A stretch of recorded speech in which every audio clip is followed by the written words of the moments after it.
Sinasabi ko, yung youngest daughter namin, hindi nga ganun yung pwede na. They got to an age na pwede na. Yan. Iba po. Nagkakaroon naman ng responsibilidad, so ang allowance hindi daily. Binigyan namin ng allowance na lingguhan. Why? Because they have to budget for the week.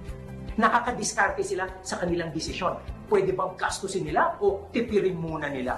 Or pwede bang may maitapi sila doon sa allowance na yun? So kahit paano po, decision making, na-empower sila para magkaroon ng differentiation. Na may araw na kailangan tipirin nila if they want something better for another day. So kailangan ang diskarte na sa kanila. Pero yung allowance na yun, hindi yun magbabago.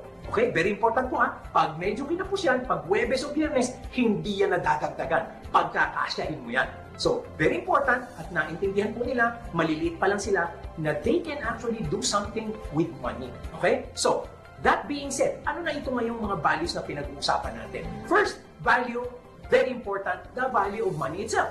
Di ba? Lagi pong nakikita natin ito sa mga libro, sa